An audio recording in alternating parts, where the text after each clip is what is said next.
TVN देखण वाले समुचे दर्शकों नूं दविंदर सिंह बैनीपाल वालों प्यार अते सत्कार सहित सत श्री अकाल। द बैनीपाल शो विच तुहाडा सबना दा निघा स्वागत। आओ दोस्तों, सब तो पहलां कुछ वो संखेप दे विच तुहाडे नाल खबरां साझीआं करां जिन्हां दे उत्ते विस्तार दे नाल अज दे प्रोग्राम दौरान गलबात होएगी। पाकिस्तान दे एक परिवार दा नाम जन्म तरीक कारण Guinness book of world record विच होया दर्ज।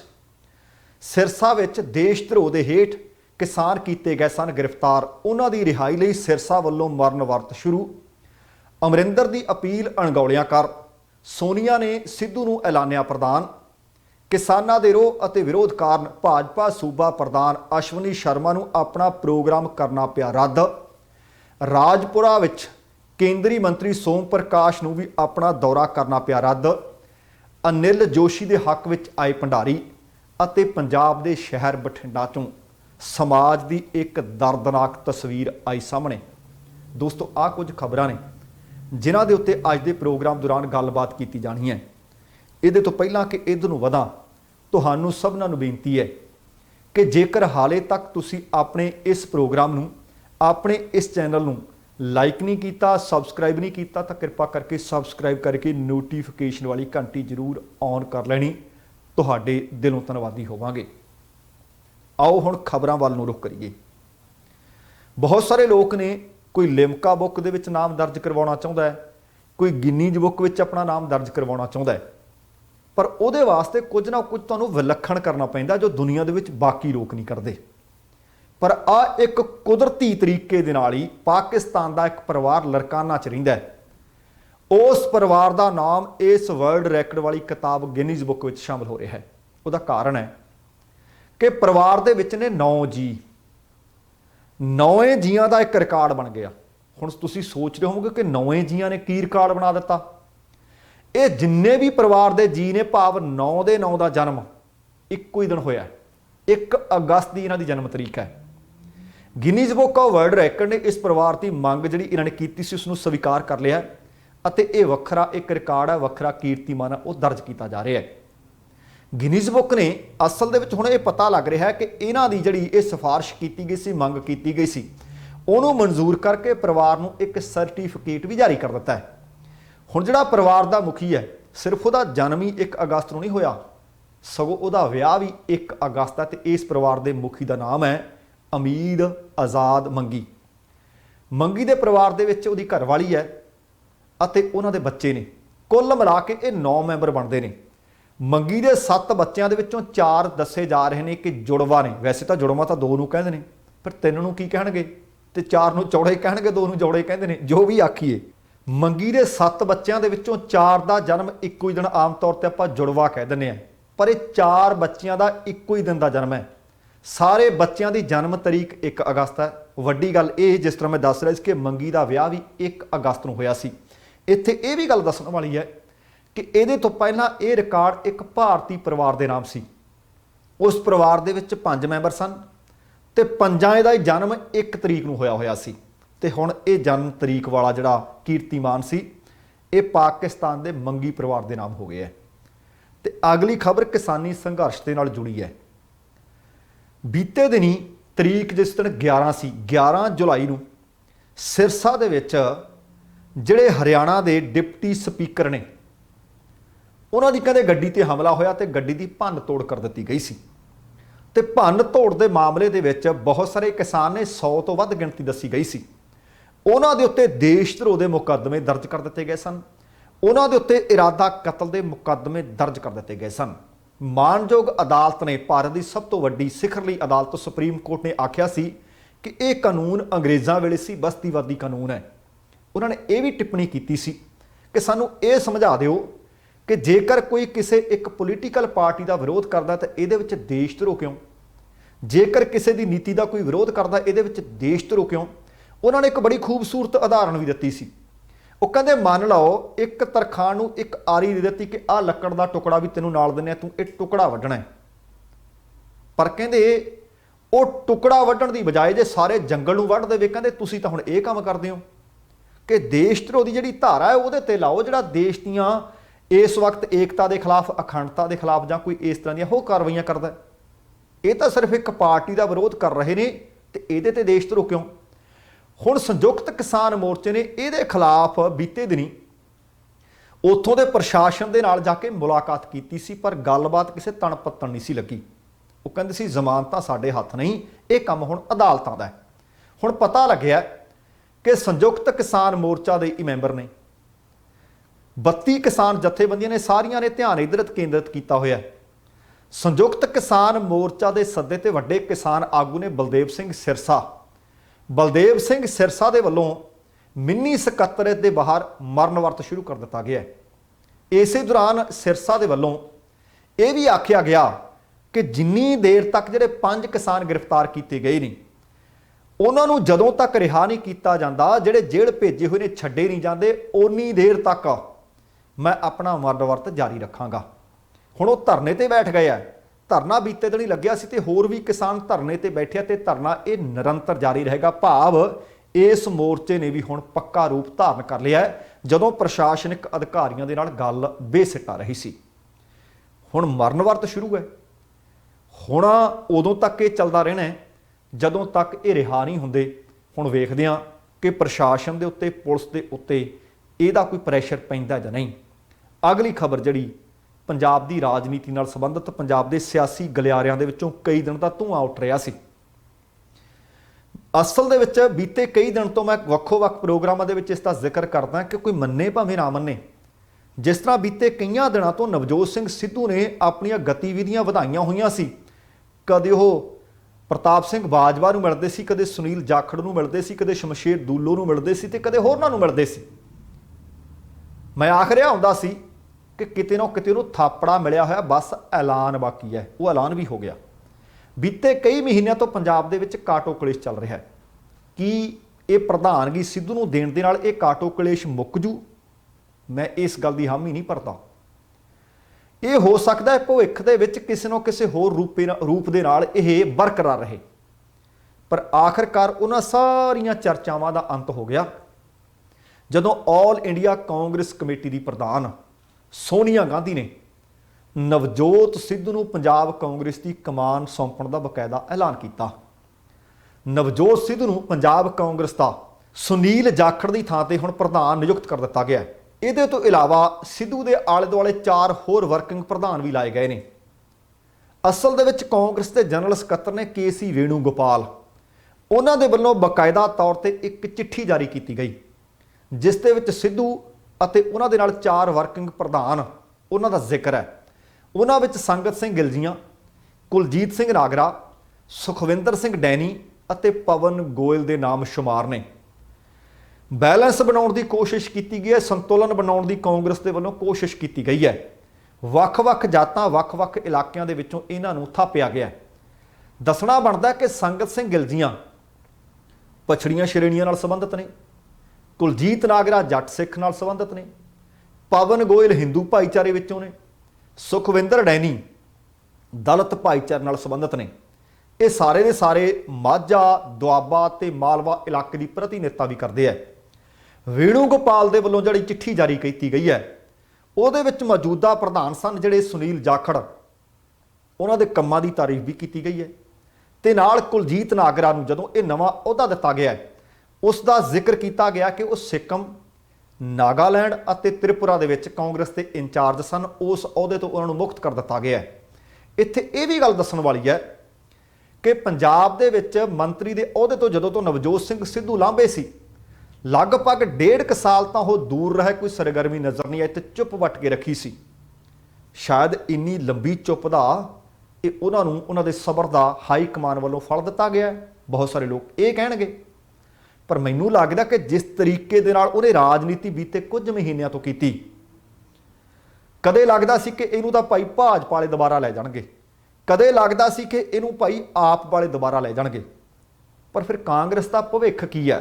ਕੈਪਟਨ ਅਮਰਿੰਦਰ ਸਿੰਘ 80ਵਿਆਂ ਨੂੰ ਟੁੱਕ ਚੁੱਕੇ ਨੇ। ਕੀ ਕੈਪਟਨ ਅਮਰਿੰਦਰ ਸਿੰਘ ਸਦਾ ਬੈਠੇ ਰਹਿਣਗੇ? ਕਿ 80 ਵਰਿਆਂ ਦੇ ਬਜ਼ੁਰਗ ਦੀ ਸ਼ਾਇਦ ਕਿਸੇ ਨੂੰ ਗੱਲ ਇਹ ਮਾੜੀ ਲੱਗੇ ਕਿ ਕੈਪਟਨ ਅਮਰਿੰਦਰ ਸਿੰਘ ਤਾਂ ਬਜ਼ੁਰਗ ਹੀ ਨਹੀਂ ਹੋਏ, ਕਿਸੇ ਦੀ ਦਾੜੀ ਕਾਲੀ ਵੇਖ ਕੇ ਉਹਨੂੰ ਇਹ ਨਹੀਂ ਆਖਿਆ ਜਾ ਸਕਦਾ। ਹਾਂ, ਉਮਰ ਇਨਸਾਨ ਨੂੰ ਖਾਂਦੀ ਜ਼ਰੂਰ ਹੈ, ਉਹਦੇ ਕੰਮ ਕਰਨ ਦੀ ਸਮਰੱਥਾ, ਉਹਦੀ ਸੋਚਣ ਦਾ ਢੰਗ, ਉਹਦਾ ਤੁਰਨ ਫਿਰਨ ਦਾ ਢੰਗ, ਕਿਸੇ ਮੁੱਦੇ ਨੂੰ ਹੈਂਡਲ ਕਰਨ ਦਾ ਢੰਗ ਇਹ ਬਦਲਦਾ ਜ਼ਰੂਰ ਹੈ। ਤੁਸੀਂ ਆਪਣੇ ਘਰ ਵਿੱਚ ਕੋਈ ਬੰਦਾ ਵੇਖਿਓ, ਕੋਈ ਵਿਅਕਤੀ ਵੇਖਿਓ, ਕੋਈ ਬਜ਼ੁਰਗ ਵੇਖਿਓ ਜਿਹੜਾ 80 ਦਾ ਹੈ, ਕਿ ਉਹ ਤੁਹਾਡੇ ਵਰਗਾ ਚੁਸਤ ਦਰੁਸਤ ਹੈ? ਨਹੀਂ ਹੋ ਸਕਦਾ। ਹੁਣ ਅਸਲ ਦੇ ਵਿੱਚ ਕਾਂਗਰਸ ਵੇਖਦੀ ਹੈ ਕਿ ਸਾਡਾ ਭਵਿੱਖ ਕੀ ਹੈ, ਕਿ ਕੈਪਟਨ ਦੇ ਉੱਤੇ ਹੀ ਹਮੇਸ਼ਾ ਅਸੀਂ ਪੱਤੇ ਦਾ ਖੇਡੀ ਜਾਵਾਂਗੇ। ਪਰ ਇੱਕ ਗੱਲ ਮੰਨਣੀ ਪਊ, ਜਦੋਂ ਤੋਂ ਕੈਪਟਨ ਦੇ ਖਿਲਾਫ ਨਵਜੋਤ ਸਿੰਘ ਸਿੱਧੂ ਨੇ ਮੋਰਚਾ ਖੋਲ੍ਹਿਆ, ਸੁਖਜਿੰਦਰ ਰੰਧਾਵਾ ਨੇ ਵੀ ਖੋਲ੍ਹ ਦਿੱਤਾ ਸੀ, ਸੁਨੀਲ ਜਾਖੜ ਨੇ ਵੀ ਖੋਲ੍ਹ ਦਿੱਤਾ ਸੀ, ਪਰ ਜਾਖੜ ਤੇ ਰੰਧਾਵਾ ਨੇ ਸ਼ਾਇਦ ਸੋਚਿਆ ਵੀ ਨਹੀਂ ਹੋਣਾ ਕਿ ਜਦੋਂ ਅਸੀਂ ਮੀਟਿੰਗ ਦੇ ਵਿੱਚ ਆਪਣੇ ਅਸਤੀਫੇ ਦਿੰਦੇ ਆ, ਇਹ ਅਸਤੀਫੇ ਨਵਜੋਤ ਸਿੰਘ ਸਿੱਧੂ ਨੂੰ ਪ੍ਰਧਾਨਗੀ ਵਾਲੀ ਕੁਰਸੀ ਤੱਕ ਲੈ ਜਾਣ ਕੇ ਲੈ ਗਏ। ਹੋ ਸਕਦਾ ਜਾਖੜ ਨੇ ਸੋਚਿਆ ਵੀ ਨਾ ਹੋਵੇ ਕਿ ਮੇਰੀਆਂ ਜੜ੍ਹਾਂ 'ਚ ਸਿੱਧੂ ਬਹਿ ਜਾਊਗਾ, ਉਹਦਾ ਖੁੱਸ ਗਿਆ। ਪਰ ਹਾਈ ਕਮਾਨ ਨੇ ਫੈਸਲਾ ਵੀ ਬਹੁਤ ਦੇਰੀ ਨਾਲ ਲਿਆ। ਇਸ ਗੱਲ ਦਾ ਜ਼ਿਕਰ ਕੈਪਟਨ ਅਮਰਿੰਦਰ ਸਿੰਘ ਨੇ ਬੀਤੇ ਦਿਨੀ ਹਰੀਸ਼ ਰਾਵਤ ਨੂੰ ਆਖਿਆ ਸੀ ਕਿ ਤੁਸੀਂ ਸਹੀ ਤਰੀਕੇ ਨਾਲ ਪੰਜਾਬ ਦਾ ਜਿਹੜਾ ਕਾਟੋ ਕਲੇਸ਼ ਹੈ ਹੈਂਡਲ ਨਹੀਂ ਕਰ ਰਹੇ। ਇੱਕ ਚਿੱਠੀ ਸੋਨੀਆ ਗਾਂਧੀ ਦੀ ਕੈਪਟਨ ਅਮਰਿੰਦਰ ਸਿੰਘ ਨੂੰ ਦਿੱਤੀ ਗਈ ਸੀ ਅਤੇ ਕੈਪਟਨ ਅਮਰਿੰਦਰ ਸਿੰਘ ਦੀ ਚਿੱਠੀ ਸੋਨੀਆ ਦੇ ਦਰਬਾਰ ਪਹੁੰਚੀ ਸੀ। ਪਰ ਹਾਈ ਕਮਾਨ ਨੇ ਕੈਪਟਨ ਅਮਰਿੰਦਰ ਸਿੰਘ ਦੀ ਚਿੱਠੀ ਪਤਾ ਨਹੀਂ ਪੜ੍ਹੀ ਹੈ ਕਿ ਨਹੀਂ ਪੜ੍ਹੀ। ਜੇ ਪੜ੍ਹੀ ਹੈ ਤਾਂ ਵੀ, ਜੇ ਨਹੀਂ ਪੜ੍ਹੀ ਤਾਂ ਵੀ ਕੈਪਟਨ ਅਮਰਿੰਦਰ ਸਿੰਘ ਦੀਆਂ ਅਪੀਲਾਂ ਦਰਕਨਾਰ ਕਰ ਦਿੱਤੀਆਂ। ਕਿਉਂਕਿ ਇਹ ਵੀ ਤੁਹਾਨੂੰ ਯਾਦ ਹੋਣਾ ਕਿ ਹਰੀਸ਼ ਰਾਵਤ ਉਚੇਚੇ ਤੌਰ ਤੇ ਚੰਡੀਗੜ੍ਹ ਆਉਂਦੇ ਆ, ਕੈਪਟਨ ਨੂੰ ਮਨਾਉਣ ਦੇ ਯਤਨ ਕਰਦੇ ਆ। ਕੈਪਟਨ ਅਮਰਿੰਦਰ ਨੇ ਬਾਅਦ ਦੇ ਵਿੱਚ ਆਖਿਆ ਸੀ ਕਿ ਹਾਈ ਕਮਾਂਡ ਦਾ ਫੈਸਲਾ ਮੈਂ ਮੰਨਣ ਵਾਸਤੇ ਤਿਆਰ ਹੋਵਾਂਗਾ, ਪਰ ਨਾਲ ਇੱਕ ਸ਼ਰਤ ਰੱਖੀ ਸੀ। ਸ਼ਰਤ ਇਹ ਸੀ ਕਿ ਬੀਤੇ ਕੁਝ ਸਮੇਂ ਦੇ ਦੌਰਾਨ ਨਵਜੋਤ ਸਿੰਘ ਸਿੱਧੂ ਨੇ ਜਿਹੜੇ ਟਵੀਟ ਕੀਤੇ ਨੇ, ਜਿਹੜੀਆਂ ਟਿੱਪਣੀਆਂ ਕੀਤੀਆਂ ਨੇ, ਜਿਹੜੀਆਂ ਮੁਲਾਕਾਤਾਂ ਕੀਤੀਆਂ ਨੇ, ਜਿਨ੍ਹਾਂ ਦੇ ਵਿੱਚ ਮੈਨੂੰ ਨਿਸ਼ਾਨੇ ਤੇ ਲਿਆ, ਜਨਤਕ ਤੌਰ ਤੇ ਪਹਿਲਾਂ ਉਹਨਾਂ ਤੋਂ ਮੁਆਫੀ ਮੰਗੇ, ਫਿਰ ਮੈਂ ਤਿਆਰ ਹਾਂ। ਪਰ ਸੋਨੀਆ ਗਾਂਧੀ ਨੇ ਸਖਤ ਰੁਖ ਅਪਣਾ ਲਿਆ, ਬਿਨਾਂ ਕਿਸੇ ਬੰਦੇ ਦੀ ਪਰਵਾਹ ਕਰਦਿਆਂ, ਕਿਸੇ ਦੇ ਵਿਰੋਧ ਦੀ ਪਰਵਾਹ ਕਰਦਿਆਂ ਆਖਰਕਾਰ ਆਪਣਾ ਫੈਸਲਾ ਸੁਣਾ ਦਿੱਤਾ ਹੈ। ਇਹ ਫੈਸਲਾ ਚੰਗਾ ਹੁੰਦਾ ਕਿ ਕੁਝ ਮਹੀਨੇ ਪਹਿਲਾਂ ਸੁਣਾਇਆ ਹੁੰਦਾ। ਹੁਣ ਨਵਜੋਤ ਸਿੰਘ ਸਿੱਧੂ ਕਿਹੜਾ ਕੱਦੂ 'ਚ ਤੀਰ ਮਾਰ ਲੂ, ਮਹੀਨੇ ਤਾਂ 6 ਰਹਿ ਗਏ। ਮੈਂ ਕਹਿਣਾ ਕਿ ਨਵਜੋਤ ਸਿੰਘ ਸਿੱਧੂ ਨੇ ਉਸ ਤਰ੍ਹਾਂ ਦੀ ਮਾਲਾ ਆਪਣੇ ਗਲ 'ਚ ਪਾ ਲਈ। ਜੇ ਸਿੱਧੂ ਸੋਚਦਾ ਹੋਵੇ, ਜੇ ਹਾਈ ਕਮਾਨ ਸੋਚਦੀ ਹੋਵੇ ਕਿ ਸਾਰੇ ਇੱਕ ਸੁਰ ਹੋ ਗਏ ਜਾਂ ਹੋ ਜਾਣਗੇ, ਨਵਜੋਤ ਸਿੰਘ ਸਿੱਧੂ ਦੇ ਵਾਸਤੇ ਸੁਖਾਲਾ ਨਹੀਂ। ਲੋਕਾਂ ਨੇ ਰਿਪੋਰਟ ਕਾਰਡ ਦੇਖਣੇ ਆ ਕਾਂਗਰਸ ਦੇ ਬੀਤੇ 4.5 ਸਾਲਾਂ ਦੇ। ਹੁਣ ਇਹਦੇ ਨਾਲ ਨਾਲ ਜਿਹੜੀ ਚਿੱਠੀ ਲਿਖੀ ਸੀ, ਕੈਪਟਨ ਨੇ ਪੰਜਾਬ ਦੇ ਸੰਸਦ ਮੈਂਬਰਾਂ ਦੇ ਰਾਹੀਂ ਵੀ ਇੱਕ ਸਿਆਸੀ ਦਬਾਅ ਬਣਾਉਣ ਦੀ ਕੋਸ਼ਿਸ਼ ਕੀਤੀ, ਪਰ ਇਹ ਦਾ ਪੇਚ ਵੀ ਕੈਪਟਨ ਦੇ ਕੰਮ ਨਹੀਂ ਆ ਸਕਿਆ। ਨਵੇਂ ਪ੍ਰਧਾਨ ਦਾ ਐਲਾਨ ਹੋਣ ਤੋਂ ਬਾਅਦ ਜਿਹੜੇ ਹੁਣ ਪੰਜਾਬ ਦੇ ਸਾਬਕਾ ਪ੍ਰਧਾਨ ਆਖ ਸਕਦੇ ਹਾਂ ਸੁਨੀਲ ਜਾਖੜ, ਉਹਨਾਂ ਨੇ ਵੀ ਆ ਸੋਮਵਾਰ ਨੂੰ ਇੱਕ ਵਿਧਾਇਕਾਂ ਦੀ ਮੀਟਿੰਗ ਸੱਦੀ ਹੋਈ ਸੀ, ਪਰ ਜਦੋਂ ਪਤਾ ਲੱਗਾ ਕਿ ਐਲਾਨ ਹੀ ਹੋ ਗਿਆ, ਉਹਨਾਂ ਨੇ ਵੀ ਮੁਲਤਵੀ ਕਰ ਦਿੱਤੀ ਹੈ। ਸ਼ਾਇਦ ਉਹਨਾਂ ਨੇ ਵੀ ਸ਼ਕਤੀ ਪ੍ਰਦਰਸ਼ਨ ਕਰਨਾ ਹੋਵੇ। ਇਹਦੇ ਨਾਲ ਜਾਖੜ ਨੇ ਨਵਜੋਤ ਸਿੱਧੂ ਨੂੰ ਪ੍ਰਧਾਨ ਥਾਪੇ ਜਾਣ ਤੇ ਖੁਸ਼ੀ ਵੀ ਪ੍ਰਗਟਾਈ ਹੈ, ਆਸ ਵੀ ਕੀਤੀ ਹੈ ਕਿ ਸਿੱਧੂ ਨੂੰ ਜਿਹੜੀ ਇਹ ਜ਼ਿੰਮੇਵਾਰੀ ਦਿੱਤੀ ਗਈ ਹੈ, ਸੌਂਪੀ ਗਈ ਹੈ, ਸਿੱਧੂ ਉਹਨੂੰ ਤਨਦੇਹੀ ਨਾਲ ਨਿਭਾਉਣ ਅਤੇ ਹਾਈ ਕਮਾਨ ਨੇ ਜਿਹੜਾ ਉਹਨਾਂ ਦੇ ਵਿੱਚ ਭਰੋਸਾ ਪ੍ਰਗਟਾਇਆ ਉਹਦੇ ਤੇ ਖਰਾ ਵੀ ਉਤਰਨ। ਪਰ ਨਾਲ ਉਹਨਾਂ ਨੇ ਵੀ ਆਹੀ ਗੱਲ ਆਖ ਦਿੱਤੀ ਕਿ ਇੰਨਾ ਸੁਖਾਲਾ ਨਹੀਂ ਕਿ ਸਿੱਧੂ ਵਾਸਤੇ ਇਹ ਕੰਮ ਜਿਹੜਾ ਥਾਲੀ 'ਚ ਪਰੋਸ ਕੇ ਦਿੱਤਾ ਵੀ ਕੋਈ ਗੱਲ ਨਹੀਂ ਹੋ ਜਾਊਗਾ। ਉਹ ਕਹਿੰਦੇ ਚੁਣੌਤੀਆਂ ਬਹੁਤ ਵੱਡੀਆਂ ਨੇ, ਸਿੱਧੂ ਨੂੰ ਸਾਰਿਆਂ ਨੂੰ ਨਾਲ ਲੈ ਕੇ ਚੱਲਣਾ ਸੁਖਾਲਾ ਨਹੀਂ ਹੋਏਗਾ, ਪਰ ਦੇਖਦੇ ਹਾਂ ਕਿ ਉਹ ਇਹਨਾਂ ਨੂੰ ਸਾਰਿਆਂ ਨੂੰ ਨਾਲ ਲੈ ਕੇ ਅੱਗੇ ਵਧਣਗੇ। ਇਹ ਵੀ ਜਾਣਕਾਰੀ ਮਿਲੀ ਹੈ ਕਿ ਜਦੋਂ ਸਿੱਧੂ ਨੂੰ ਪ੍ਰਧਾਨ ਐਲਾਨਿਆ ਗਿਆ, ਐਲਾਨੇ ਜਾਣ ਤੋਂ ਬਾਅਦ ਸਿੱਧੂ ਦੇ ਸਮਰਥਕਾਂ ਦੇ ਵਿੱਚ ਖੁਸ਼ੀ ਦੀ ਲਹਿਰ, ਸਿੱਧੂ ਦੇ ਸਮਰਥਕਾਂ ਦਾ ਇੱਕ ਵੱਡਾ ਕਾਫਲਾ ਵਧਾਈਆਂ ਦੇਣ ਦੇ ਵਾਸਤੇ ਉਹਨਾਂ ਦਾ ਜਿਹੜਾ ਪਟਿਆਲੇ 'ਚ ਘਰ ਹੈ ਯਾਦਵਿੰਦਰਾ ਕਲੋਨੀ ਦੇ ਵਿੱਚ, ਉਹਦੇ ਬਾਹਰ ਇਕੱਠਾ ਹੋਇਆ। ਜਦੋਂ ਪਤਾ ਲੱਗਿਆ ਕਿ ਸਿੱਧੂ ਪ੍ਰਧਾਨ ਬਣ ਗਿਆ, ਸਿੱਧੂ ਪ੍ਰਧਾਨ ਬਣ ਗਿਆ, ਤੇ ਸਾਰੇ ਲੋਕ ਉਹਦੇ ਘਰ ਵਧਾਈਆਂ ਦੇਣ ਵਾਸਤੇ ਪਹੁੰਚਣੇ ਸ਼ੁਰੂ ਹੋ ਗਏ। ਤੇ ਨਵਜੋਤ ਸਿੱਧੂ ਬੀਤੀ ਰਾਤ ਲਗਭਗ 11:25 ਤੇ ਪਤਾ ਲੱਗਿਆ ਕਿ ਗੁਰਦੁਆਰਾ ਸਾਹਿਬ ਸ਼੍ਰੀ ਦੁੱਖ ਨਿਵਾਰਨ ਸਾਹਿਬ ਪਟਿਆਲਾ ਦੇ ਵਿੱਚ ਗਏ ਤੇ ਉੱਥੇ ਮੱਥਾ ਟੇਕਿਆ। ਲਗਭਗ ਅੱਧੀ ਰਾਤ ਤੋਂ ਬਾਅਦ ਉਹ ਆਪਣੇ ਪਟਿਆਲਾ ਵਿਚਲੇ ਘਰ ਦੇ ਵਿੱਚ ਪਹੁੰਚਦੇ ਆ। ਉਸ ਵਕਤ ਤੱਕ ਸਮਰਥਕ ਵੱਡੀ ਗਿਣਤੀ ਵਿੱਚ ਉਹਨਾਂ ਦੇ ਘਰ ਦੇ ਬਾਹਰ ਸਨ। ਉਹਨਾਂ 'ਚ ਅੰਤਾਂ ਦਾ ਜੋਸ਼ ਨਜ਼ਰ ਆ ਰਿਹਾ ਸੀ। ਉਹਨਾਂ ਦੇ ਹੱਥਾਂ ਵਿੱਚ ਕੁਝ ਝੰਡੇ ਵੀ ਸਨ, ਕਈਆਂ ਦੇ ਹੱਥਾਂ ਵਿੱਚ ਸਿੱਧੂ ਦੇ ਪੋਸਟਰ ਵੀ ਸਨ। ਉਹਨਾਂ ਵੱਲੋਂ ਸਿੱਧੂ ਤੋਂ ਇਲਾਵਾ ਕਾਂਗਰਸ ਦੀ ਕਾਰਜਕਾਰੀ ਪ੍ਰਧਾਨ ਸੋਨੀਆ ਗਾਂਧੀ, ਰਾਹੁਲ ਗਾਂਧੀ ਅਤੇ ਕੌਮੀ ਜਨਰਲ ਸਕੱਤਰ ਪ੍ਰਿਯੰਕਾ ਗਾਂਧੀ ਵਾਡਰਾ ਦੇ ਹੱਕ ਵਿੱਚ ਨਾਅਰੇਬਾਜ਼ੀ ਵੀ ਕੀਤੀ ਜਾ ਰਹੀ ਸੀ। ਜਦੋਂ ਆਹ ਸਾਰਾ ਕੁਝ ਪਤਾ ਲੱਗਿਆ, ਪਟਿਆਲਾ ਦੀ ਪੁਲਿਸ ਵੱਡੀ ਗਿਣਤੀ ਦੇ ਵਿੱਚ ਸਿੱਧੂ ਦੇ ਘਰ ਦੇ ਆਲੇ ਦੁਆਲੇ ਪਹੁੰਚੀ ਅਤੇ ਸੁਰੱਖਿਆ ਦੇ ਸਖਤ ਇੰਤਜ਼ਾਮ ਕਰ ਦਿੱਤੇ ਗਏ। ਤੇ ਹੁਣ ਉਹ ਪ੍ਰਧਾਨ ਬਣ ਗਏ ਹੈ। ਜਿਹੜੇ ਸਿਆਸੀ ਮਾਹਰ ਨੇ ਉਹ ਇਹ ਕਹਿੰਦੇ ਹੈ ਕਿ ਨਵਜੋਤ ਸਿੱਧੂ ਅਤੇ ਕੈਪਟਨ ਅਮਰਿੰਦਰ ਸਿੰਘ ਦੇ ਹੁਣ ਦੋ ਧੜੇ ਵੱਡੇ ਕੱਦ ਵਿੱਚ ਉੱਭਰ ਸਕਦੇ ਆ, ਕਿਉਂਕਿ ਅੱਗੇ ਕੁਝ ਉਹ ਲੋਕ ਸਨ ਜਿਹੜੇ ਕੈਪਟਨ ਦੀ ਬੋਲੀ ਇਸ ਕਰਕੇ ਬੋਲਦੇ ਸੀ, ਉਹਨੂੰ ਲੱਗਦਾ ਸੀ ਕਿ ਕੈਪਟਨ ਦੇ ਬਰਾਬਰ ਦਾ ਕੋਈ ਕੱਦਵਾਰ ਲੀਡਰ ਹੀ ਨਹੀਂ। ਪਰ ਹੁਣ ਨਵਜੋਤ ਸਿੰਘ ਸਿੱਧੂ ਨੇ ਬੀਤੇ ਕੁਝ ਦਿਨਾਂ ਤੋਂ ਜਿਸ ਤਰ੍ਹਾਂ ਸਰਗਰਮੀਆਂ ਵਿੱਢੀਆਂ, ਜਿਸ ਤਰ੍ਹਾਂ ਉਹਨਾਂ ਨੇ ਸ਼ਕਤੀ ਪ੍ਰਦਰਸ਼ਨ ਕੀਤਾ, ਜਿਸ ਤਰ੍ਹਾਂ ਦੀ ਉਹਨਾਂ ਨੇ ਸਿਆਸਤ ਕੀਤੀ, ਜਿਹੜੇ ਹਮੇਸ਼ਾ ਕੈਪਟਨ ਦੀ ਬੋਲੀ ਬੋਲਿਆ ਕਰਦੇ ਸੀ, ਉਹ ਸਿੱਧੂ ਦੇ ਘਰ ਗੁਲਦਸਤੇ ਲੈ ਕੇ ਬੁੱਕੇ ਲੈ ਕੇ ਪਹੁੰਚੇ ਹੋਏ ਸੀ। ਇਹ ਆਪਣੇ ਆਪ 'ਚ ਹੈਰਾਨੀ ਸੀ। ਪਰ ਕੀ ਹੁਣ ਕੈਪਟਨ ਅਮਰਿੰਦਰ ਸਿੰਘ ਸਿੱਧੂ ਦੇ ਨਾਲ ਰਲ ਕੇ ਚੱਲੂ? ਪਰ ਕਿਉਂ? ਇੱਥੇ ਇਹ ਗੱਲ ਤਾਂ ਉਚੇਚੇ ਤੌਰ ਤੇ ਦੱਸਣ ਵਾਲੀ ਹੈ ਕਿ ਜਦੋਂ ਪ੍ਰਤਾਪ ਸਿੰਘ ਬਾਜਵਾ ਪੰਜਾਬ ਕਾਂਗਰਸ ਦੇ ਪ੍ਰਧਾਨ ਸਨ ਤਾਂ ਕੈਪਟਨ ਅਮਰਿੰਦਰ ਸਿੰਘ ਕਦੇ ਉਹਨਾਂ ਨਾਲ ਰਲ ਕੇ ਚੱਲੇ ਹੀ ਨਹੀਂ ਸੀ। ਪਰ ਜੇ ਹੁਣ ਨਹੀਂ ਚੱਲਣਗੇ, ਘਾਟਾ ਛੱਤੀਆਂ ਦਾ ਕੈਪਟਨ ਅਮਰਿੰਦਰ ਸਿੰਘ ਨੂੰ ਪੈਣਾ ਹੈ, ਕਿਉਂਕਿ ਹਾਈ ਕਮਾਨ ਨੇ ਸਿੱਧੂ ਨੂੰ ਸਾਫ਼-ਸਾਫ਼ ਆਖ ਦਿੱਤਾ ਸੀ ਕਿ ਮੁੱਖ ਮੰਤਰੀ ਦੇ ਉਮੀਦਵਾਰ ਅਤੇ ਚਿਹਰਾ ਕੈਪਟਨ ਅਮਰਿੰਦਰ ਸਿੰਘ ਹੀ ਰਹਿਣਗੇ। ਜੇ ਤਾਂ ਰਲ ਕੇ ਚੱਲ ਲੈਣਗੇ ਤਾਂ ਹੋ ਸਕਦਾ ਥੋੜੀਆਂ ਬਹੁਤੀਆਂ ਸੀਟਾਂ ਕੱਢ ਲੈਣ, ਨਹੀਂ ਤਾਂ ਜੋ ਪਿਛਲੀ ਵਾਰ ਅਕਾਲੀ ਭਾਜਪਾ ਨਾਲ ਕੀਤੀ ਸੀ ਪੰਜਾਬ ਦੇ ਲੋਕ, ਉਹ ਕਿਤੇ ਕਾਂਗਰਸੀਆਂ ਨਾਲ ਨਾ ਕਰ ਜਾਣ। ਜਿਸ ਤਰ੍ਹਾਂ ਮੈਂ ਪਹਿਲਾਂ ਕਿਹਾ ਸੀ ਕਿ ਨਵਜੋਤ ਸਿੰਘ ਸਿੱਧੂ ਦੇ ਵਾਸਤੇ ਸੁਖਾਲਾ ਨਹੀਂ, ਉਹਦਾ ਕਾਰਨ ਹੈ, ਉਹਦਾ ਤਰਕ ਹੈ। ਹੁਣ ਤੱਕ ਉਹ ਕਹਿੰਦੇ ਰਹੇ ਆ ਕਿ ਆ ਫਲਾਣਾ ਬੰਦਾ ਚੋਰ, ਇਹ ਲੋਕਾਂ ਦੇ ਵਜ਼ੀਫੇ ਖਾ ਗਿਆ, ਆ ਫਲਾਣਾ ਬੰਦਾ ਨਜਾਇਜ਼ ਤਰੀਕੇ ਨਾਲ ਆਪਣੀ ਟਰਾਂਸਪੋਰਟ ਤੋਰੀ ਫਿਰਦਾ, ਆ ਫਲਾਣਾ ਬੰਦਾ ਨਜਾਇਜ਼ ਮਾਈਨਿੰਗ ਕਰੀ ਜਾਂਦਾ। ਉਹ ਤਾਂ ਕਾਂਗਰਸ 'ਚ ਹੀ ਹਾਲੇ ਵੀ ਟਿਕਟਾਂ ਵੀ ਦਿੱਤੀਆਂ ਜਾਣੀਆਂ ਨੇ। ਕੰਪੇਨ ਕਮੇਟੀ ਆ ਜਿਹੜੀਆਂ ਟਿਕਟਾਂ ਵੰਡੇਗੀ, ਉਹਦੇ ਵਿੱਚ ਪੰਜਾਬ ਕਾਂਗਰਸ ਦੇ ਪ੍ਰਧਾਨ ਦਾ ਵੱਡਾ ਰੋਲ ਰਹਿਣਾ। ਕੀ ਉਹਨਾਂ ਦੀਆਂ ਟਿਕਟਾਂ ਕੱਟਣਗੇ? ਕੀ ਸਾਧੂ ਸਿੰਘ ਧਰਮਸੋਤ ਨੂੰ ਕਹਿਣਗੇ ਭਾਈ ਤੂੰ ਲੋਕਾਂ ਦੇ ਵਜ਼ੀਫੇ ਖਾਦੇ ਆ? ਕਹਿਣਗੇ ਕਿ ਤੂੰ ਭਾਈ ਨਜਾਇਜ਼ ਤਰੀਕੇ ਨਾਲ ਟਰਾਂਸਪੋਰਟ ਦੇ ਧੰਦੇ 'ਚ ਹੈ? ਕਹਿਣਗੇ ਤੂੰ ਕੇਬਲ ਦੇ ਧੰਦੇ 'ਚ ਹੈ? ਕਹਿਣਗੇ ਤੂੰ ਨਜਾਇਜ਼ ਮਾਈਨਿੰਗ ਕਰਦਾ ਹੈ? ਕੀ ਤੁਹਾਨੂੰ ਟਿਕਟਾਂ ਦੇ ਉੱਤੇ ਲਕੀਰ ਮਾਰੀ ਜਾਊ? ਜੇ ਤਾਂ ਆਹ ਕੰਮ ਕਰ ਗਏ, ਆਹ ਫੈਸਲੇ ਲੈ ਗਏ, ਤਾਂ ਪੰਜਾਬ ਦੇ ਲੋਕ ਸਮਝਣਗੇ ਕਿ ਨਵਜੋਤ ਸਿੰਘ ਸਿੱਧੂ ਪੰਜਾਬ ਦੇ ਮੁੱਦਿਆਂ ਲਈ ਲੜਦਾ ਸੀ। ਜੇ ਨਵਜੋਤ ਸਿੰਘ ਸਿੱਧੂ ਚੁੱਪ ਕਰ ਗਿਆ ਤਾਂ ਲੋਕਾਂ ਨੇ ਕਦੇ ਲਿਹਾਜ਼ ਨਹੀਂ ਕੀਤਾ, ਕਹਿਣਗੇ ਇਹ ਕੁਰਸੀ ਲਈ ਲੜਦਾ ਸੀ। ਹੁਣ ਵੇਖਣਾ ਹੋਏਗਾ ਕਿ ਕੁਰਸੀ ਲਈ ਲੜਿਆ ਜਾਂ ਮੁੱਦਿਆਂ ਲਈ ਲੜਿਆ, ਕਿਉਂਕਿ ਹਮੇਸ਼ਾ ਟਵੀਟਸ ਤੋਂ ਇਸੇ ਗੱਲ ਦਾ ਜ਼ਿਕਰ ਕਰਦਾ ਸੀ ਕਿ ਮੈਂ ਪੰਜਾਬ ਦੀ ਭਲਾਈ ਵਾਸਤੇ ਲੜਿਆ। ਤੇ ਨਾਲ ਦੂਸਰੀ ਗੱਲ, ਇੱਕ ਹੋਰ ਹਾਈ ਕਮਾਂਡ ਦਾ ਇੱਕ ਫੈਸਲਾ ਹੋਰ ਇਹ ਸੋਚਿਆ ਸਮਝਿਆ। ਅੱਜ ਤੱਕ ਕੈਪਟਨ ਅਮਰਿੰਦਰ ਸਿੰਘ ਤੇ ਜਾਂ ਕਾਂਗਰਸ ਤੇ ਹੋਰ ਲੀਡਰਾਂ ਤੇ ਇਹ ਦੋਸ਼ ਲੱਗਦੇ ਰਿਹਾ ਕਿ 25-75 ਹੁੰਦਾ ਹੈ, ਉਹ ਬਾਦਲਾਂ ਦੇ ਨਾਲ ਮਿਲੀ ਭੁਗਤ ਨਾਲ ਚੱਲਦੇ ਹੈ। ਪਰ ਨਵਜੋਤ ਸਿੰਘ ਸਿੱਧੂ ਦੇ ਉੱਤੇ ਇਹ ਦੋਸ਼ ਘੱਟੋ ਘੱਟ ਨਹੀਂ ਨੇ। ਉਹ ਹਮੇਸ਼ਾ ਬਾਦਲ ਪਰਿਵਾਰ ਨੂੰ, ਸ਼੍ਰੋਮਣੀ ਅਕਾਲੀ ਦਲ ਨੂੰ ਨਿਸ਼ਾਨੇ ਤੇ ਲੈਂਦਾ ਰਿਹਾ। ਇੱਕ ਆਹ ਸੁਨੇਹਾ ਆਮ ਲੋਕਾਂ ਦੇ ਵਿੱਚ ਜਿਹੜੀ ਇਹ ਧਾਰਨਾ ਸੀ ਕਿ ਕੈਪਟਨ ਤੇ ਅਕਾਲੀ ਮਿਲ ਮਿਲ ਕੇ ਕਦਮ ਵਧਾਉਂਦੇ ਆ ਕਿ ਤੁਸੀਂ ਬਠਿੰਡਿਓ ਜਿੱਤੋ, ਅਸੀਂ ਪਟਿਆਲੇੋਂ ਜਿੱਤਾਂਗੇ। ਇੱਕ ਆਹ ਸੁਨੇਹਾ ਆਮ ਲੋਕਾਂ ਤੱਕ ਹਾਈ ਕਮਾਨ ਨੇ ਸਿੱਧੂ ਨੂੰ ਪ੍ਰਧਾਨ ਬਣਾ ਕੇ ਦੇ ਦਿੱਤਾ ਕਿ ਅਕਾਲੀਆਂ ਨਾਲ ਸਾਡੀ ਕੋਈ ਸਾਂਝ ਨਹੀਂ। ਅਗਲੀ ਹੁਣ ਗੱਲ ਕਰਦੇ ਹਾਂ ਭਾਰਤੀ ਜਨਤਾ ਪਾਰਟੀ ਦੀ। ਭਾਰਤੀ ਜਨਤਾ ਪਾਰਟੀ ਵਾਸਤੇ ਰੋਜ਼ ਨਵੀਆਂ ਮੁਸੀਬਤਾਂ। ਪਤਾ ਲੱਗਿਆ ਕਿ ਬਲਾਚੌਰ 'ਚ ਨੈਸ਼ਨਲ ਹਾਈਵੇ ਤੇ ਇੱਕ ਹੋਟਲ ਹੈ ਸਾਈ ਮਨੀ। ਉੱਥੇ ਭਾਜਪਾ ਦੇ ਜਿਹੜੇ ਸੂਬਾ ਪ੍ਰਧਾਨ ਨੇ ਅਸ਼ਵਨੀ ਸ਼ਰਮਾ ਅਤੇ ਸੁਭਾਸ਼, ਉਹਨਾਂ ਦੇ ਜਾਣ ਦਾ ਇੱਕ ਪ੍ਰੋਗਰਾਮ ਉਲੀਕਿਆ ਗਿਆ ਸੀ। ਕਿਸਾਨਾਂ ਨੂੰ ਕਿਤੇ ਭਿਣਕ ਲੱਗ ਗਈ। ਬੜੀਆਂ ਹੁਣ ਇਹਨਾਂ ਦੀਆਂ ਖੁਫੀਆ ਏਜੰਸੀਆਂ ਸਤਰਕ ਨੇ, ਝੱਟ ਪਤਾ ਲੱਗ ਜਾਂਦਾ ਕਿ ਕਿਹੜਾ ਭਾਜਪਾ ਦਾ ਆਗੂ ਅੱਜ ਕਿੱਧਰ ਜਾ ਰਿਹਾ।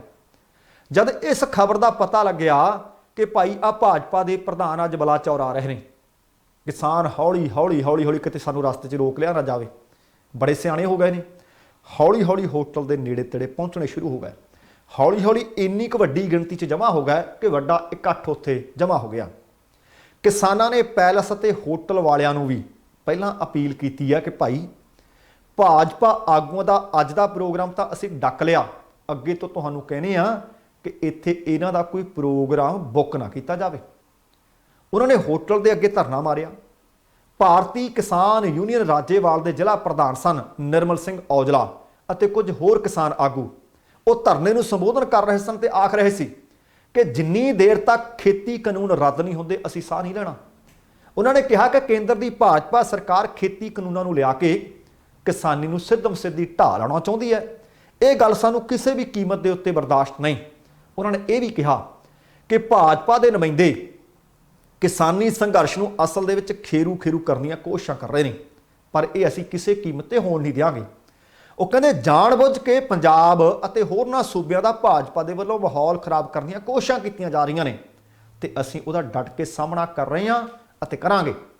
ਉਹਨਾਂ ਇੱਥੋਂ ਤੱਕ ਆਖ ਦਿੱਤਾ ਕਿ ਜਦੋਂ ਤੱਕ ਖੇਤੀ ਕਾਨੂੰਨ ਰੱਦ ਨਹੀਂ ਹੁੰਦੇ ਉਦੋਂ ਤੱਕ ਭਾਜਪਾ ਅਤੇ ਉਹਨਾਂ ਦੇ ਸਹਿਯੋਗੀਆਂ ਦਾ ਵਿਰੋਧ ਜਾਰੀ ਰਹੇਗਾ ਤੇ ਨਾਲ ਹੋਟਲ ਮਾਲਕਾਂ ਨੂੰ ਉਹਨਾਂ ਨੇ ਇੱਕ ਵਾਰੀ ਫਿਰ ਆਖਿਆ ਕਿ ਕਿਸਾਨੀ ਸੰਘਰਸ਼ ਦਾ ਹਿੱਸਾ ਬਣੋ, ਜਿੱਥੇ ਤੁਹਾਨੂੰ ਅਪੀਲ ਕਰਦੇ ਹਾਂ ਤੇ ਹੁਣ ਜਾਣ ਵੇਲੇ ਚੇਤਾਵਨੀ ਵੀ ਦਿੰਦੇ ਹਾਂ ਕਿ ਜੇਕਰ ਭਵਿੱਖ ਦੇ ਵਿੱਚ ਕਿਸੇ ਵੀ ਹੋਟਲ ਮਾਲਕ ਨੇ ਜਾਂ ਕਿਸੇ ਮੈਰਿਜ ਪੈਲਸ ਵਾਲੇ ਨੇ ਭਾਜਪਾ ਆਗੂਆਂ ਦਾ ਜਾਂ ਸਹਿਯੋਗੀਆਂ ਦਾ ਕੋਈ ਪ੍ਰੋਗਰਾਮ ਬੁੱਕ ਕੀਤਾ ਤਾਂ ਅਸੀਂ ਪੱਕਾ ਧਰਨਾ ਹੀ ਮਾਰ ਦੇਣਾ। ਹੁਣ ਤੁਸੀਂ ਸੋਚ ਸਮਝ ਕੇ ਪ੍ਰੋਗਰਾਮ ਬੁੱਕ ਕਰਿਓ। ਹੁਣ ਇਹ ਕਹਿੰਦੇ ਆ ਕਿ ਸਾਡਾ ਤਾਂ ਭਾਈ ਵਿਰੋਧ ਕੋਈ ਨਹੀਂ। ਕੱਲ ਤੁਹਾਨੂੰ ਦੱਸਿਆ ਸੀ ਕਿ JP ਨੱਡਾ ਸਾਹਿਬ ਨੂੰ ਮਿਲ ਕੇ ਆਇਆ, ਉਹਨਾਂ ਨੇ ਆਖਿਆ ਸੀ ਕਿ ਭਾਈ ਤੁਹਾਡਾ ਵਿਰੋਧ ਹੁੰਦਾ, ਹੁਣ ਵਿਰੋਧ ਨਹੀਂ ਹੋਊਗਾ। ਮੈਂ ਕੱਲ ਵੀ ਟਿੱਪਣੀ ਕੀਤੀ ਸੀ, ਵਿਰੋਧ ਕਿਵੇਂ ਨਹੀਂ ਹੋਊਗਾ, ਕੀ ਤੁਸੀਂ ਕਾਨੂੰਨਾਂ ਤੇ ਲਕੀਰ ਮਾਰ ਦਿੱਤੀ। ਸੰਯੁਕਤ ਕਿਸਾਨ ਮੋਰਚਾ ਵੀ, ਕਿਸਾਨ ਵੀ ਸਾਰੇ ਕਹਿੰਦੇ ਨੇ ਕਿ ਜਦੋਂ ਤੱਕ ਕਾਨੂੰਨਾਂ ਤੇ ਲਕੀਰ ਨਹੀਂ ਮਾਰੀ ਜਾਂਦੀ ਅਸੀਂ ਭਾਜਪਾ ਤੇ ਸਹਿਯੋਗੀਆਂ ਦਾ ਵਿਰੋਧ ਕਰਨਾ ਹੈ। ਤੇ ਨਾਲ ਉਹਨਾਂ ਨੇ ਚਾਬੀ ਦੇ ਕੇ ਤੋਰੇ ਸੀ ਸਾਰੇ ਜਾਣੇ ਪੰਜਾਬ ਦੀ ਲੀਡਰਸ਼ਿਪ ਭਾਜਪਾ ਦੀ ਕਿ ਜਾਓ ਪੰਜਾਬ 'ਚ ਮੀਟਿੰਗਾਂ ਸ਼ੁਰੂ ਕਰੋ। ਹਾਲਾਂਕਿ ਉਹਨਾਂ ਨੇ ਕਿਹਾ ਸੀ ਮੀਟਿੰਗਾਂ ਕਰੀਏ ਕਿੱਥੇ, ਸਾਨੂੰ ਤਾਂ ਜਾਣ ਨਹੀਂ ਦਿੰਦੇ। ਰਾਜਪੁਰਾ ਸ਼ਹਿਰ ਦਾ ਉਚੇਚੇ ਤੌਰ ਤੇ ਉੱਥੇ ਜ਼ਿਕਰ ਹੋਇਆ ਸੀ ਬੀਤੇ ਦਿਨੀ ਜਿਹੜੀ ਘਟਨਾ, ਭੁਪੇਸ਼ ਅਗਰਵਾਲ ਵੀ ਉੱਥੇ JP ਨੱਡਾ ਨੂੰ ਮਿਲਣ ਪਹੁੰਚੇ ਹੋਏ ਸੀ। ਤੇ ਅੱਜ ਫਿਰ ਰਾਜਪੁਰਾ ਤੋਂ ਖਬਰ ਆ ਗਈ। ਰਾਜਪੁਰਾ ਸਰਹੰਦ ਕੌਮੀ ਸ਼ਾਹ ਮਾਰਗ ਤੇ ਪੈਂਦਾ ਜਸ਼ਨ ਹੋਟਲ। ਜਸ਼ਨ ਹੋਟਲ ਦੇ ਵਿੱਚ ਕੇਂਦਰ ਦੇ ਵਿੱਚ ਮੰਤਰੀ ਨੇ ਸੋਮ ਪ੍ਰਕਾਸ਼, ਕਿਸਾਨਾਂ ਨੂੰ ਪਤਾ ਲੱਗ ਗਿਆ ਕਿ ਇੱਕ ਵਿਆਹ ਦੇ ਵਿੱਚ ਆ ਰਿਹਾ ਸੋਮ ਪ੍ਰਕਾਸ਼। ਸੂਚਨਾ ਬਸ ਮਿਲਣ ਦੀ ਦੇਰੀ ਸੀ, ਬਰਾਤੀਆਂ ਤੋਂ ਪਹਿਲਾਂ ਪਹੁੰਚ ਗਏ ਕਿਸਾਨ। ਭਾਜਪਾ ਆਗੂਆਂ ਦਾ ਵਿਰੋਧ ਕਰਨ ਲੱਗ ਪਏ। ਇੰਨੀ ਵੱਡੀ ਗਿਣਤੀ ਵਿੱਚ ਕਿਸਾਨ ਪਹੁੰਚੇ, ਸੋਮ ਪ੍ਰਕਾਸ਼ ਆਈ ਨਹੀਂ, ਦੌਰਾ ਹੀ ਰੱਦ ਕਰਕੇ। ਇਸ ਸੰਬੰਧੀ ਗੱਲਬਾਤ ਕੀਤੀ ਕਿਸਾਨ ਆਗੂਆਂ ਨੇ। ਉਹ ਕਹਿੰਦੇ ਦੇਖੋ 7 ਮਹੀਨੇ ਤੋਂ ਜ਼ਿਆਦਾ ਸਮਾਂ ਸਾਨੂੰ ਦਿੱਲੀ ਬੈਠਿਆਂ ਨੂੰ ਹੋ ਗਿਆ। ਕੇਂਦਰ ਸਰਕਾਰ ਦੇ ਖਿਲਾਫ ਤੇ ਉਹਦੀਆਂ ਨੀਤੀਆਂ ਦੇ ਖਿਲਾਫ ਅਸੀਂ ਸੰਘਰਸ਼ ਕਰੀ ਜਾਂਦੇ ਹਾਂ। ਲਗਭਗ 600 ਕਿਸਾਨਾਂ ਦੇ ਨੇੜੇ ਤੇੜ ਹੁਣ ਮੌਤਾਂ ਹੋ ਚੱਲੀਆਂ ਨੇ, ਪਰ ਭਾਜਪਾ ਸਰਕਾਰ ਜਾਂ ਤਾਂ ਬੋਲਦੀ ਨਹੀਂ, ਜੇ ਬੋਲਦੀ ਆ ਕਹਿੰਦੀ ਆ ਕਾਨੂੰਨ ਚੰਗੇ ਆ, ਰੱਦ ਕਰਨ ਦੀ ਗੱਲ ਨਹੀਂ ਕਰਦੀ। ਸਾਡੇ ਨਾਲ ਕਹਿੰਦੇ ਆ ਗੱਲ ਕਰਾਂਗੇ, ਪਹਿਲਾਂ ਕਾਨੂੰਨਾਂ ਨੂੰ ਰੱਦ ਕਰਨ ਵਾਲੀ ਜਿੱਦ ਛੱਡ ਕੇ ਉਹ ਕਹਿੰਦੇ ਅਸੀਂ ਜਿੱਦ ਤਾਂ ਕਰਦੇ ਹੀ ਨਹੀਂ, ਇਸ ਤਾਂ ਮੰਗ ਕਰਦੇ ਹਾਂ। ਹੁਣ ਸੰਯੁਕਤ ਕਿਸਾਨ ਜਥੇਬੰਦੀਆਂ ਦਾ ਐਲਾਨ ਇਹ ਹੈ ਕਿ ਭਾਰਤ ਦੇ ਕਿਸੇ ਵੀ ਕੋਨੇ ਦੇ ਵਿੱਚ ਭਾਜਪਾ ਦਾ ਕੋਈ ਵੀ ਆਗੂ ਜਾਵੇ ਉਹਦਾ ਵਿਰੋਧ ਹੋਣਾ ਹੈ। ਇਸੇ ਹੀ ਕਰਕੇ ਆ ਰਾਜਪੁਰਾ ਦੇ ਵਿੱਚ ਫਿਰ ਦੁਬਾਰਾ ਉਹਨਾਂ ਦਾ ਵਿਰੋਧ ਕੀਤਾ ਗਿਆ। ਸੋਮ ਪ੍ਰਕਾਸ਼ ਨੂੰ ਆਪਣਾ ਦੌਰਾ ਰੱਦ ਕਰਨਾ ਪਿਆ। ਪਤਾ ਲੱਗਾ ਕਿ ਕਸ਼ਮੀਰ ਦੇ ਪ੍ਰਭਾਰੀ ਨੇ ਸੁਖਮਿੰਦਰਪਾਲ ਗਰੇਵਾਲ, ਉਹਨਾਂ ਦੇ ਪੁੱਤਰ ਨੇ ਉਦੈਵੀਰ ਸਿੰਘ ਗਰੇਵਾਲ। ਉਦੈਵੀਰ ਗਰੇਵਾਲ ਦਾ ਦਰਅਸਲ ਵਿਆਹ ਸੀ। ਇਸ ਵਿਆਹ ਦੇ ਵਿੱਚ ਕੇਂਦਰੀ ਮੰਤਰੀ ਸੋਮ ਪ੍ਰਕਾਸ਼ ਨੇ ਆਉਣਾ ਸੀ, ਪਰ ਪਹੁੰਚਣ ਦਾ ਪਤਾ ਲੱਗਿਆ ਜਥੇਬੰਦੀਆਂ ਵਿਰੋਧ ਤੇ ਆ ਗਈਆਂ। ਕੇਂਦਰੀ ਮੰਤਰੀ ਸਾਹਿਬ ਆਈ ਨਹੀਂ, ਕਿਉਂਕਿ ਬੀਤੇ ਦਿਨੀ ਹੁਸ਼ਿਆਰਪੁਰ ਦੇ ਵਿੱਚ ਤਾਜ਼ੀ ਉਹਨਾਂ ਨਾਲ ਹੋ ਕੇ ਹਟੀ ਹੈ। ਗੱਡੀਆਂ ਕਿਤੇ ਭੱਜ ਗਈਆਂ ਸੀ, ਆਪ ਕਿਤੇ ਫੜਦੇ ਸੀ, ਸਾਹੋ ਸਾਹ ਹੋਏ ਪਏ ਸੀ। ਭਾਵੇਂ ਦਫ਼ਤਰ ਦੇ ਵਿੱਚ ਬੈਠ ਕੇ ਕਹਿੰਦੇ ਸੀ ਕਿ ਇਸ ਤਾਂ ਜਨਤਾ 'ਚ ਜਾਵਾਂਗੇ। ਸੋਮ ਪ੍ਰਕਾਸ਼ ਜੀ, ਆ ਕੁਝ ਕੁ ਦਿਨ ਪਹਿਲਾਂ ਤੁਸੀਂ ਕਿਹਾ ਸੀ ਜਨਤਾ 'ਚ ਜਾਵਾਂਗੇ, ਆਹ ਤਾਂ ਤੁਹਾਨੂੰ ਕਿਸੇ ਨੇ ਵਿਆਹ 'ਚ ਸੱਦਿਆ ਸੀ, ਅਗਲਾ ਉਡੀਕੀ ਜਾਂਦਾ ਹੋਣਾ ਕਿ ਭਾਈ ਸੋਮ ਪ੍ਰਕਾਸ਼ ਜੀ ਨੇ ਸਾਡੇ ਵਿਆਹ ਤੱਕ ਕੇਂਦਰੀ ਮੰਤਰੀ ਵੀ ਆ ਰਿਹਾ ਹੈ। ਚੰਗਾ ਨਹੀਂ ਕੀਤਾ ਤੁਸੀਂ ਜਾਂਦੇ, ਅਗਲੇ ਉਡੀਕਦੇ ਰਹੇ। ਤੁਸੀਂ ਗੈਰੀ ਨਾਲ ਤਾਂ ਤੁਸੀਂ ਕਿਹਾ ਸੀ ਕਿ ਕੌਣ ਕਹਿੰਦਾ ਸੀ ਜਨਤਾ 'ਚ ਨਹੀਂ ਜਾ ਸਕਦੇ। ਜਦੋਂ ਪੁੱਛਿਆ ਸੀ ਕਿ ਜਨਤਕ ਮੀਟਿੰਗਾਂ ਕਰੋਗੇ, ਕਹਿੰਦੇ ਆ ਵੀ ਤਾਂ ਮੀਟਿੰਗ ਕਰ ਰਹੇ ਜਨਤਾ 'ਚ ਹੀ ਬੈਠਾ। ਹਾਲਾਂਕਿ ਉਹ 5-7 ਭਾਜਪਾ ਵਾਲੇ ਆਲੇ ਦੁਆਲੇ ਬੈਠੇ ਨਜ਼ਰ ਆਉਂਦੇ ਸੀ। ਪਰ ਆ ਇੱਕ ਵਾਰੀ ਫੇਰ ਲਗਾਤਾਰ ਵਿਰੋਧ ਤੇ ਵਿਰੋਧ ਦੀਆਂ ਖਬਰਾਂ ਮੁੱਕਣ ਦਾ ਨਾਮ ਨਹੀਂ ਲੈ ਰਹੀਆਂ। ਅਗਲੀ ਖਬਰ ਵੀ ਭਾਰਤੀ ਜਨਤਾ ਪਾਰਟੀ ਨਾਲ ਸੰਬੰਧਿਤ ਹੀ ਖਬਰ ਹੈ। ਤੁਹਾਨੂੰ ਯਾਦ ਹੋਣਾ ਹੈ ਕਿ ਕੁਝ ਕੁ ਦਿਨ ਪਹਿਲਾਂ ਪੰਜਾਬ ਦੇ ਸਾਬਕਾ ਮੰਤਰੀ ਅਨਿਲ ਜੋਸ਼ੀ ਨੂੰ ਪਾਰਟੀ ਨੇ 6 ਸਾਲਾਂ ਦੇ ਵਾਸਤੇ ਕੱਢ ਦਿੱਤਾ ਸੀ। ਹੁਣ ਭਾਜਪਾ ਦੇ ਸੀਨੀਅਰ ਲੀਡਰ ਨੇ KD ਭੰਡਾਰੀ ਸਾਹਿਬ ਨੇ ਭਾਰਤੀ ਜਨਤਾ ਪਾਰਟੀ ਦੀ ਲੀਡਰਸ਼ਿਪ ਨੂੰ ਇੱਕ ਵਾਰੀ ਫੇਰ ਅਪੀਲ ਕੀਤੀ ਹੈ ਕਿ ਪੰਜਾਬ ਦੇ ਵੱਡੇ ਲੀਡਰ ਨੇ, ਸਾਬਕਾ ਮੰਤਰੀ ਨੇ, ਸੀਨੀਅਰ ਆਗੂ ਨੇ ਅਨਿਲ ਜੋਸ਼ੀ, ਤੁਸੀਂ ਪਾਰਟੀ 'ਚ ਉਹਨਾਂ ਨੂੰ ਕੱਢਿਆ, ਇਸ ਫੈਸਲੇ ਤੇ ਮੁੜ ਵਿਚਾਰ ਕਰੋ। ਭੰਡਾਰੀ ਕਹਿੰਦੇ ਪੰਜਾਬੀ ਹੋਣ ਦੇ ਨਾਤੇ ਇਹ ਦੱਸੋ ਜੋਸ਼ੀ ਨੇ ਕਿਹਾ ਕੀ ਹੈ। ਕਿਸਾਨਾਂ ਦਾ ਮੁੱਦਾ ਹੀ ਉਹਨਾਂ ਨੇ ਉਠਾਇਆ। ਉਹ ਕਹਿੰਦੇ ਇਹ ਵੀ ਨਹੀਂ ਕਿ ਸਿੱਧਾ ਹੀ ਉਹ ਮੀਡੀਆ 'ਚ ਚਲੇ ਗਏ। ਉਹ ਕਹਿੰਦੇ ਸਭ ਤੋਂ ਪਹਿਲਾਂ ਪਾਰਟੀ ਮੰਚ ਤੇ ਜੋਸ਼ੀ ਨੇ ਇਹ ਮੁੱਦਾ ਚੁੱਕਿਆ ਸੀ। ਉਹਨਾਂ ਨੇ ਇਹੀ ਗੱਲ ਆਖੀ ਸੀ ਕਿ ਜਿਹੜੇ ਹਾਲਾਤ ਪੰਜਾਬ ਦੇ ਬਣੇ ਹੋਏ ਨੇ ਉਹਦੇ ਨਾਲ ਪਾਰਟੀ ਨੂੰ ਨੁਕਸਾਨ ਹੋ ਰਿਹਾ ਹੈ। ਭੰਡਾਰੀ ਨੇ ਦਾਅਵਾ ਕੀਤਾ ਕਿ ਜੋਸ਼ੀ ਨੇ ਕਦੇ ਵੀ ਕੇਂਦਰ ਦੀ ਮੋਦੀ ਸਰਕਾਰ ਦੇ ਖਿਲਾਫ, ਉਹਦੇ ਫੈਸਲਿਆਂ ਦੇ ਖਿਲਾਫ, ਆ ਕਾਨੂੰਨਾਂ ਦੇ ਖਿਲਾਫ ਤੱਕ ਦੀ ਗੱਲ ਨਹੀਂ ਕੀਤੀ। ਉਹ ਤਾਂ ਇਹ ਕਹਿੰਦੇ ਸੀ ਭਾਈ ਜਿਹੜੇ ਆ ਕਾਨੂੰਨ ਬਣਾਏ ਨੇ ਇਹਦੇ ਤੇ ਗੰਭੀਰਤਾ ਨਾਲ ਸੋਚੋ। ਕਿਸਾਨ ਜੇ ਖੇਤੀ ਕਾਨੂੰਨਾਂ ਦਾ ਵਿਰੋਧ ਕਰ ਰਹੇ ਹਨ ਤੇ ਉਹਨਾਂ ਦਾ ਮਸਲਾ ਹੱਲ ਕਰੋ। ਤੁਸੀਂ ਕਿਉਂ ਨਹੀਂ ਸੁਣਦੇ? ਤੁਸੀਂ ਕਿਉਂ ਨਹੀਂ ਗੱਲ ਕਰਦੇ? ਉਹ ਕਹਿੰਦੇ ਇਹਦੇ ਨਾਲ ਪੰਜਾਬ ਦੇ ਵਿੱਚ ਭਾਜਪਾ ਨੂੰ ਰਾਜਨੀਤਿਕ ਤੌਰ ਤੇ ਵੱਡੇ ਪੱਧਰ ਤੇ ਨੁਕਸਾਨ ਉਠਾਉਣਾ ਪੈ ਰਿਹਾ ਹੈ। ਸ਼ਾਇਦ ਤੁਹਾਨੂੰ ਯਾਦ ਹੋਣਾ ਹੈ ਕਿ ਭਾਜਪਾ ਲੀਡਰਸ਼ਿਪ ਨੇ ਅਨਿਲ ਜੋਸ਼ੀ ਨੂੰ ਪਹਿਲਾਂ ਮੁਅੱਤਲ ਕੀਤਾ ਸੀ। 2 दिन का नोटिस दिता सी। 2 दिन के अंदर अंदर अनिल जोशी ने जवाब दिता सी। 5 सवाल करते सी कि दस्यो कि जे भाजपा के आगुआं की वर्करां की कुटमार हुंदी है वो आवाज़ उठाउणी गलत है। उन्होंने पूछा सी किसानां की आवाज़ उठाउणी गलत है, शैलर मालकां की व्यापारियों की आवाज़ उठाउणी गलत है, दसो कहंदे सी इहदे च की मैं अनुशासन भंग करता। ਉਹਦਾ जवाब कोई नहीं दिता। 6 सालों वास्ते पार्टी के विचों बाहर का रस्ता दिखा दिता सी। हुण वो कहंदे साडा फर्ज बनता है, केडी भंडारी साहब कहंदे कि पंजाबी होने के नाते पंजाब के हक विच बोलीए, वो भी इस तरह बोले सी। वो कहंदे जोशी उदों जनतक तौर पर बोलण लगे जदों उन्होंने महसूस किया सी कि पार्टी का वड्डे पद्धर ते नुकसान हो रहा है। उन्होंने कहा कि पंजाब दे विच असीं रल मिल के अजिहा माहौल ना बन दईए जिस नाल साडे भाईचारे की सांझ, हिंदू सिख भाईचारे की सांझ है उन्होंने सट वजे। वो कहंदे पंजाबी होने के नाते जोशी ने अपना बनदा फर्ज निभाया सी।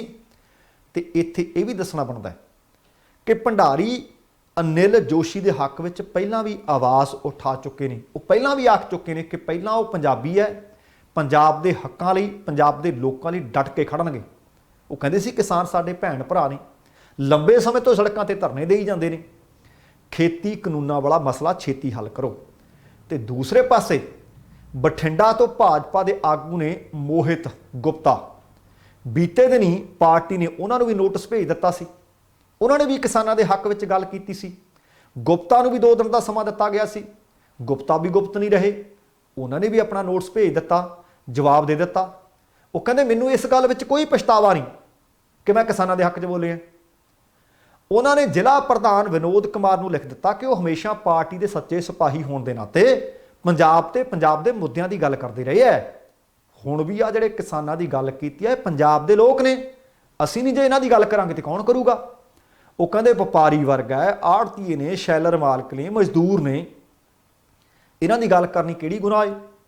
वो कहंदे ये दसो जे अंदोलन दे नाल भाजपा के वर्करां दा जिहड़ा हेठले पੱਧਰ तक मनोबल टुटिया है, दिक्कतां आ रही ने, लोकां 'च असीं जा नहीं सकते कि भाजपा वर्करां की मदद करना, उन्होंने हौसला देना, पंजाब के भाईचारे को आपसी मजबूत करने खातर उपराले करना, ये काहदा इतराज़ है।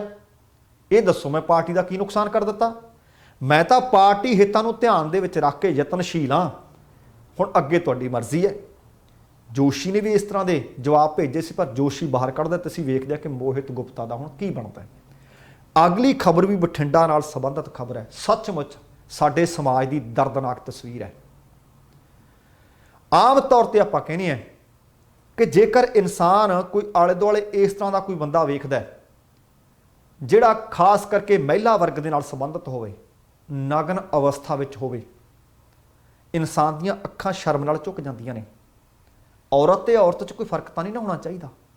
ये थोड़ी है कि आ अमीरां दी महिला है, आ झुग्गी झोंपड़ी वाली है। इज्जत है, इज्जत है। तुसीं भी जदों इंज देखदे होवोगे तुहाडे मन दे विच भी अनेकां सवाल जन्म लैंदे होणगे कि देश का कानून ते समाज की हरेक औरत नूं इज्जत ते बराबरी दिंदा है। कहदे तां असीं ही है ना कि औरत दी भाई मर्द दे बराबर इज्जत होनी चाहिए है, उहदा होना चाहिए। पर इत्थे तां मैं औरत ही औरत नाल ही तुलना कर रहे हैं। एक अमीर घराणे की महिला है, एक गरीब है, असीं उन्हां नूं भी बराबर नहीं समझते कि इन्हां दियां अमली जामा पहनाउण दी असीं डींगा ही मारी जा रहे हैं, कि दमगजी मारी जा रहे हैं, कि इस तरह का असीं कुछ कर भी रहे हैं। कि कानून लागू करने वाले जां पालण वालियां दे कोई फर्ज नहीं? बड़े फर्ज ने, समाज के भी फर्ज ने, पर फर्ज रुल किवें रहे ने। तुहानूं बठिंडे लैके चलदा, बठिंडे की एक सड़क के उत्ते हो सकता है बठिंडे के आले दुआले रहने वाले जां बठिंडे के लोगों की नज़र पैंदी होवे। 40 वरियां की एक औरत नंगी रहिंदी है उत्थे, पर उहदी मजबूरी की है कदे किसी ने पुछिआ? शायद जिहड़े सियासी लोग ने उन्होंने उहदी वोट, उन्होंने पता कि शायद इत्थे है नहीं, शायद उन्हों दी नज़र तां ना उन्हां ते पैंदी होवे जां उह तां ना अपनी जिम्मेवारी समझदे होण। जिहड़ी खबर मेरे तक पहुंची है उहदे मुताबक गोनियाना रोड ते NFL कलोनी है, उहदी कंध दे नाल 40 वरियां दी एक महिला हमेशा नग्न हालत दे विच उत्थे नज़र आउंदी है। उत्थों लंघण वालियां दीयां कईयां दीयां नज़रां उत्थे उहदे उत्ते पैंदियां ने ते कईयां दीयां नज़रां झुकदियां ने। बस आही सभ्याचार है। साडा सभ्याचार सानूं सिखाउंदा है कि औरत परदे च रहनी चाहिए है, औरत का जिस्म हमेशा कज्जिया होना चाहिए, तो सचमुच कज्जिया होया सोहना भी लगता है। तो पता लग्या कि इस औरत की दिमागी हालत बहुती ठीक नहीं। पर जो औरत की दिमागी हालत ठीक नहीं तो कोई समाज की जिम्मेवारी नहीं बनती, प्रशासन की कोई जिम्मेवारी नहीं बनती। पता लग्या कि औरत का संबंध असल च बिहार नाल है। कुछ समा पहला अपने घर वाले नाल दिहाड़ी दप्पे की जां रोज़गार की तलाश के विच पंजाब आए, पर दिमागी संतुलन विगड़ गया, सड़कों ते धक्के खाण वास्ते मजबूर है। कुछ लोग तन उहदा वेखदे आ ते कुछ शर्म नाल अखां झुकाउंदे आ। ये भी जानकारी मिली है कि बठिंडा दे विच इस तरह की इक्को ही औरत नहीं, कई होर औरतां भी ने जिन्हां दा दिमागी जिहड़ा संतुलन ठीक नहीं। भयानक सच्चाई है ये साडे समाज की, पर मैं गल सिर्फ बठिंडा की कर रहा। उत्थों दे माल रोड ते रेलवे स्टेशन ते कई औरतां लोकां ने वेखियां जिन्हां दी दिमागी स्थिति ठीक नहीं सी। कुछ भिखारियां ने, कुछ साधु नवा लोकां ने उन्हां नूं अपनी भुख का शिकार बनाया। भारत विच बड़े समूहक जबरजना दीयां खबरां, बहुत सारे कांड वापरदे आ। अनेकां लोग फिर सड़कों ते आउंदे आ, लीडर वड्डे वड्डे भाषण करदे आ कि इस महिला नूं, इस पीड़िता नूं भी इंसाफ देना है। देना चाहिदा भी है, सड़कों ते निकलना जरूरी भी है। पर की इस औरत जां इन्हां औरतां दी इज्जत ते अमीर औरतां दी इज्जत दे विच कोई फर्क है?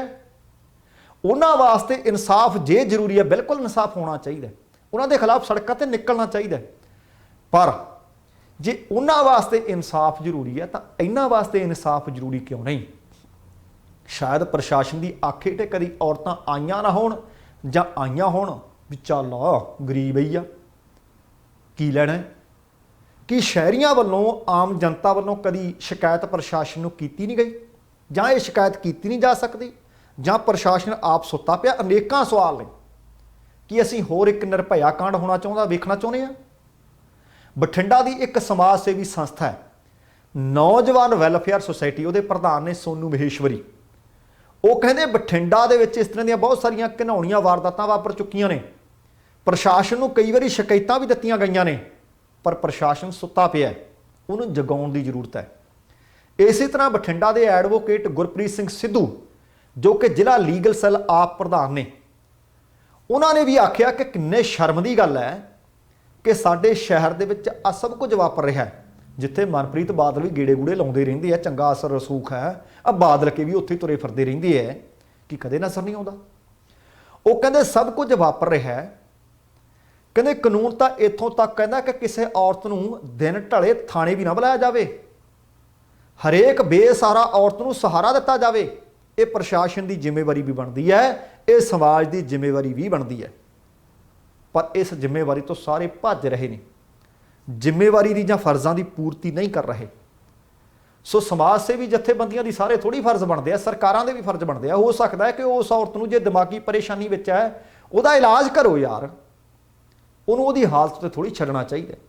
40 वरियां दी एक औरत है, सो वो जे तुहानूं नग्न हालत विच नज़र आउंदी ते कपड़े ही पवा दिओ, उन्होंने किसी हस्पताल दे विच उहदा दिमागी परेशानी का इलाज करो।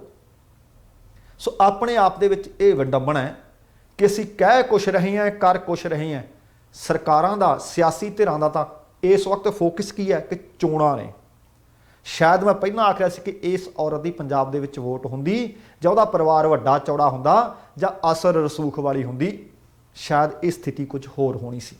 सो दोस्तों, ये सी अज दा प्रोग्राम। उम्मीद कर रहे हैं तुहानूं चंगा लग्या होएगा। जेकर प्रोग्राम सचमुच चंगा लग्या, किरपा करके लाइक भी कर देना, शेयर भी कर देना, तुहाडे दिलों धन्नवादी होवांगे। समय की समाप्ति है, पर जाण तो पहलां कहांगा कि जेकर हाले तक तुसीं अपना ये चैनल सबसक्राइब नहीं किया, सबसक्राइब करके नोटिफिकेशन वाली घंटी जरूर ऑन कर लैनी। जिंदगी जिंदादली का नाम है। दविंदर सिंह बैनीपाल नूं आग्या दिओ। सत श्री अकाल, तेरा बराखा।